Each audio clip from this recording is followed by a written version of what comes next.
Hello. हाँ भाई साहब नमस्कार। जी अनिल जी नमस्कार। हाँ अनिल दुबे बोल रहा हूँ, बैतूल से हूँ। जी जी। अनिल जी आप हाँ, मुझे जानते हैं क्या? नहीं अभी परिचय दिया मेरे को विमल भाई साहब ने। अच्छा। अभी अच्छा। इतने लंबे सेवा काल में कभी हम लोगों की शायद आपस में कभी चर्चा नहीं हुई, कभी मुलाकात नहीं हुई। नहीं नहीं नहीं, वो तो ये विमल भैया आपसे वहाँ मिले हरिद्वार में, हाँ तो हाँ। उन्होंने आज आके मेरे को बारे में बताया। अच्छा। तो हम लोग तो यहाँ रिटायर होने के बाद, मैं एग्रीकल्चर एक्सटेंशन ऑफिसर था। जी। रिटायर होने के बाद 15 में मैं रिटायर हो गया था, तब से मैं समाज सेवा के काम में ही जुड़ा हुआ हूँ। और गायत्री परिवार में तो हम लोग बचपन से जुड़े हुए हैं। बहुत सुंदर, बहुत सुंदर। जी हमारे यहाँ। पहले तो अनिल जी आपको ये बताना चाहूंगा कि हमारी वार्तालाप रिकॉर्ड हो रही है हाँ और जी जी ये भाई। Crime free Bharat YouTube channel पर पब्लिश भी होती है। अच्छा, बहुत हाँ। बढ़िया बात। और उसके पीछे मकसद ये है कि हमारा वार्तालाप एक ऊर्जा जनरेट करता है, जी जिसका लाभ जो है बाद में भी लोगों को सुनकर मिले। हाँ, बहुत अच्छी बात है ये। और आपको क्या क्या बताया है दुबे साहब ने? अभी कुछ नहीं आती बताया मैंने। अभी तो परिचय भर आपका दिया था कि आप जो है वहाँ हरिद्वार में मुलाकात हुई थी और वो क्राइम फ्री भारत के संबंध में चर्चा की थी। तो इन्होंने मेरा नाम बताया था कि वो मैं आरएसएस से भी जुड़ा हूँ जी। और आरोग्य भारती जिला संयोजक भी हूँ और विभाग संयोजक भी हूँ। बहुत सुंदर, बहुत सुंदर। तो थोड़ा सा आरोग्य भारती के बारे में मेरा ज्ञान बढ़ाइए। आरोग्य भारती भाई साहब क्या है, आरएसएस की एक विंग है जो हेल्थ पे, स्वास्थ्य पे काम कर रही है। ओके, क्या काम कर रही है वही मैं पूछना उसका चाहता उसकी उसकी थीम ये है हूँ। कि जो प्राकृतिक जीवन आप जीते हैं, हम्म, हम्म, तो उससे आपको अस्पताल, दवाओं की और डॉक्टरों की आवश्यकता बहुत कम पड़ती है। तो कैसे अपन बच्चों को और नवयुवकों को प्राकृतिक जीवन से जोड़ें, ताकि उनकी जीवन शैली इस तरीके की हो जाए कि वो आगे चल के अपना स्वास्थ्य खुद मेंटेन कर सकें प्रकृति के सहारे। इस थीम पे ये काम करती है। इसके 10-12 आयाम हैं। जैसे पर्यावरण पे इस पे काम हो रहा है, घरेलू चिकित्सा पे इस पे काम हो रहा है, जी आपके औषधि पौधों पे इस पे काम हो रहा है, जी। मधुमेह कंट्रोल पे बात समाधान है, इसमें आयाम है। और आपके इसके अलावा नशा मुक्ति और आध्यात्मिकता पे भी इसमें काम है, आध्यात्मिक स्पिरिचुअल हैबिट पे। तो इस तरीके के बड़े, हेलो भाई हाँ साहब हाँ, सुन रहे मैं सुन रहा हूँ, आपकी बात ध्यान से सुन रहा हूँ। हाँ। हैं? तो ये जो 10-12 आयाम हैं, ये प्रकृति से जुड़े हुए हैं। और इसमें जैसे मसाले जो हैं आपके घरेलू, उनसे भी क्या उपचार किए जा सकते हैं, उनकी पहचान क्या हो, आयुर्वेदिक पौधों की पहचान क्या हो, लोगों को और बच्चों को ये जानकारी हो कि हमारे देश में ये आयुर्वेदिक पौधे होते हैं जो इस काम में आते हैं। इस तरीके की आरोग्य भारती काम कर रहा है और पूरे हिंदुस्तान में इसके सदस्य जुड़े हुए हैं। मैक्सिमम डॉक्टर्स जुड़े हुए हैं, जो एमबीबीएस भी हैं, एमडी भी हैं, बीएएमएस भी हैं और डीएचएमएस वाले भी हैं, और वैद्य भी जुड़े हुए हैं। ओके। इस अब तरीके से आरएसएस के बारे में आप क्या कर रहे हैं वो भी मुझे बताइए जरा।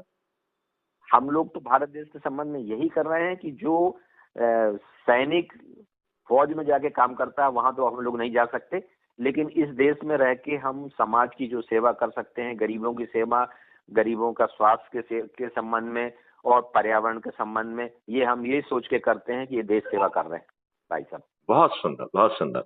अब आपको ये नहीं लगता है कि आज आरएसएस की भूमिका इसलिए बहुत ज्यादा बढ़ जाती है क्योंकि जी बीजेपी आरएसएस की ही पार्टी है? जी हाँ तो जो काम पहले आरएसएस नहीं कर पा रही थी, वो जी काम अब आरएसएस क्यों नहीं कर रही है? जैसे आप आरोग्य भारती का काम कर रहे हैं, तो जी। आरोग्य भारती में अंग्रेजों का बनाया हुआ जो है ना ड्रग्स एंड मेडिसिन एक्ट क्यों चल रहा है? नहीं, वो क्या हुआ था कि ये तो एक स्थापना 70 सालों में आपके देश में कर दी गई, कौन सी, एलोपैथिक चिकित्सा की। लेकिन जिस आ, चिकित्सा एक को एक लोग एक छोड़, मिनट, एक मिनट, एक मिनट। थोड़ा सा अब मैं बोलूंगा क्योंकि आपसे मैंने हाँ सुन लिया है। अब मेरे को ध्यान जी से सुनना आप। हाँ फिर बताइए। जो जब मैं अपना स्टेटमेंट कंप्लीट कर दूं फिर आप उसमें क्वेश्चन भी पूछिएगा, मैं आपकी हर बात का जवाब बिल्कुल दूंगा। बिल्कुल बिल्कुल क्योंकि बिल्कुल। क्राइम फ्री भारत आपको जी फंडामेंटल राइट टू हेल्थ दे रहा है। जी मतलब आप समझ सकते हो कि हम उसको, आप जो है ना पेड़ पौधे और मसालों की बातें कर रहे हो और जी। हम हर भारत के हर गरीब से गरीब व्यक्ति को स्वास्थ्य का मौलिक अधिकार दे रहे हैं। बिल्कुल जहां बिल्कुल, उससे उसका जुड़ा हुआ है, एकदम जुड़ा जहां हुआ काम। उसका जहां उसका एनुअल मेडिकल चेकअप भी होगा। ना केवल जो है ना मेडिकल चेकअप, बल्कि उसका बात पित्त कफ लेने की भी मशीनें बनाई जाएंगी और वो भी लिया जाएगा। और जी। उसे ये नहीं देखना है कि उसका किस में विश्वास है।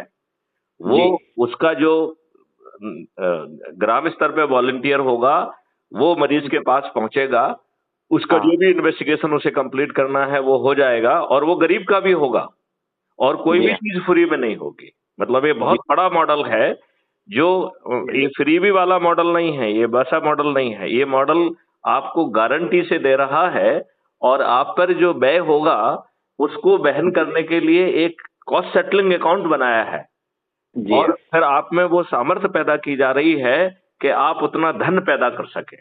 तो ये जी। स्टोरी पैदा करने का, श्रम पैदा करके और आपको समृद्ध बनाने का। तो इसमें 5 मौलिक अधिकार हैं। पहले है रोजगार का मौलिक अधिकार, दूसरा स्वास्थ्य का मौलिक अधिकार, फिर भोजन का मौलिक अधिकार, फिर जो है शिक्षा का मौलिक अधिकार, और फिर प्रॉस्पेरिटी एंड हैप्पीनेस का मौलिक अधिकार। मेरे ख्याल से खुशहाली का भी मौलिक अधिकार दिया जा सकता है, ये शायद पहले किसी ने कभी नहीं सोचा है। जी। अब जो है हम आपकी बात पे आते हैं कि हम आम नागरिक की जानकारी बढ़ाकर हम्म। आम आदमी से अपेक्षा करते हैं कि वो दुनिया की सब चीजें कर ले। तो फिर भैया हमने सरकार किस लिए बनाई है? बात हम्म। समझ रहे हैं ना आप? मैं जी। ये कह रहा हूं कि हमें वो सिस्टम्स लाना चाहिए कि ये सब चीजें गारंटेड रूप से मिल जाएं, और जिनके पास ना धन है ना उतनी बुद्धि है, इसके बावजूद भी समभाव से वो चीजें मिल जाए। और हाँ, जो आवश्यक। हाँ हाँ, जी। वो संभाव से मिल जाए, और एक भी चीज फ्री में नहीं मिलेगी। वो उसके एक कॉस्ट सेटलिंग अकाउंट हर व्यक्ति को दिया गया है, उस पर लोड कर दी जाएगी, और सिस्टम उसके पास आएगा, उसे ट्रेनिंग देगा, उसे हुनर देगा, आवश्यकता अनुसार टूल, इक्विपमेंट और मशीनरी देगा। और यदि उस मशीन पे काम करने के लिए एक से ज्यादा व्यक्तियों की जरूरत है तो वो टीम का निर्माण भी करेगा, और उन्हें जिस क्षेत्र में जो है आपकी रुचि है, उस क्षेत्र की संपदा, राष्ट्रीय संपदा निर्माण में लगा दिया जाएगा। और अच्छी। जो जितनी राष्ट्रीय संपदा का निर्माण होगा उतना धन का निर्माण भी होगा, जिसको हमने राष्ट्रीय विकास निधि कहा है। राइट? तो अज्यूम करिए कि आपने एक रोड बनाया, तो रोड बनाएंगे, जितने का रोड बनाएंगे उतना भारत विकास निधि भी निर्मित होगी। तो रोड बनाने के लिए धन की जरूरत नहीं है, रोड अपने आप में धन बन गया। हाँ, आप समझ रहे ना? जैसे समझ आपने जो है अस्पताल बनाए हैं, इंडस्ट्री डाली है, तो वो सब जो है राष्ट्रीय संपदाएं कहलाएंगी। संसाधन है वो। वो संसाधन है, और उस जितना संसाधन आप पैदा करेंगे उतने धन की पैदा होगी। वो धन जिसने उसको क्रिएट करने में अपना भूमिका निभाया उसके पास पहुंच जाएगा। हाँ, बराबर। तो अभी हम स्केर्सिटी के मॉडल में जी रहे हैं। एक हम धन वाली बात करिए, धन कहां से आ गया है भाई? हमारा शौर्य है, सूर्य का भगवान की रोशनी है, यहीं की हाँ। मिट्टी है, यहीं का सब कुछ है, और हम इतने दुष्ट हैं कि हमने ऐसे सिस्टम ले आए हैं कि सब चीज को बर्बाद कर दिया। वायु को हमने बर्बाद कर दिया। हमारे एक डॉक्टर स्वामीनाथन आए, जिनको हम ग्रीन रेवोल्यूशन का जनक मानते हैं, फादर ऑफ ग्रीन रेवोल्यूशन। चूंकि आप एग्रीकल्चर से हैं तो और ज्यादा समझेंगे। जब मैं डॉक्टर एम एस स्वामीनाथन की तरफ देखता हूं तो मुझे उसमें इंटरनेशनल साजिश दिखती है। मुझे दिखता है कि उस व्यक्ति को माध्यम बनाकर इस देश से ऑर्गेनिक खेती समाप्त कर दी। इतनी बड़ी साजिश। और जो केमिकल फर्टिलाइजर और पेस्टिसाइड का यूज किया गया वो कैंसर कारक है, तो वो डे 1 से कैंसर कारक था। हाँ, वो तो कारक तो है। कोई भी रासायनिक चीजें जब भोजन में मिलेगी तो नुकसान तो करेगी। तो फिर हमारी जो इतनी अच्छी चीज थी, जिसमें घर घर में गायें थी, घर घर में बैल थे, गोबर था, और अब तो बहुत सारे माइक्रोब्स बन गए हैं। तो अब तो हम बहुत ही अच्छी जो है ना वो कर सकते हैं। अब ये बताइए, हम कितने दुष्ट हैं कि ऑर्गेनिक खेती करते हैं तो थोड़ा बहुत कम हो जाता है फसल में, लेकिन 1 से 2 साल के अंदर फसल उल्टा ज्यादा होने लगती है। तो आपकी आपकी लागत लग नहीं रही है, आपकी रिस्क कम हो रही है, और हम लोगों को लाभ ना पहुंचे तो उल्टा जो है ना ऑर्गेनिकली प्रोड्यूस जो है ना ग्रेन्स को महंगा बेच रहे हैं। तो ये हमारी दुष्टता नहीं है। तो इस दुष्टता से लड़ने के लिए हमने सिस्टम ही नहीं बनाए हैं। अच्छा, आप बताइए, रामदेव महाराज जो है सुप्रीम कोर्ट में क्यों गाली खाए? क्योंकि एक ड्रग एक्ट बना हुआ है, उसको हमने बदला ही नहीं। और किसने बनाया था? वो अंग्रेजों ने बनाया था। बनाया था। अभी ये बताओ, हम इतने दुष्ट हैं, हमें लज्जा नहीं आती है, और आरएसएस को लज्जा नहीं आती और बीजेपी को लज्जा नहीं आती है कि 3 हमने नए एक्ट बनाए और हमें लज्जा नहीं आई कि हमने उसकी आत्मा नहीं बदली। It's old wine in the new bottle.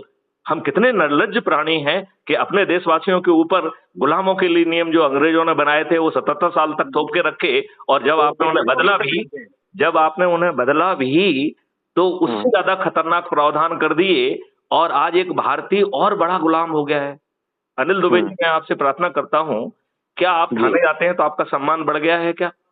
नहीं, कभी नहीं बढ़ता। क्या आपके एफआईआर जो है ना जल्दी से दर्ज होने लगी क्या?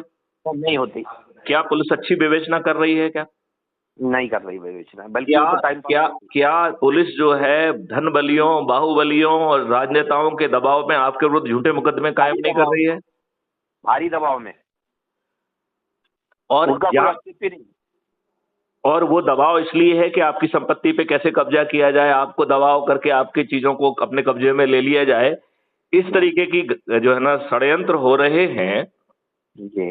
तो हमने ये कानून में क्या बदला है?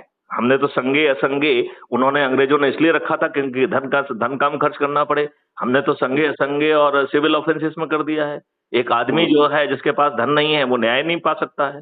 हमारे सुप्रीम कोर्ट ने कितनी बार कहा कि Indian judicial system is not meant for poor. Indian penal code अंग्रेजों को बनाया हुआ चल रहा था अभी तक, तो अभी भी चल रहा है। अभी आप क्रॉस रेफरेंस देख लीजिए कि पहले सेक्शन ये था, अब ये हो गया है।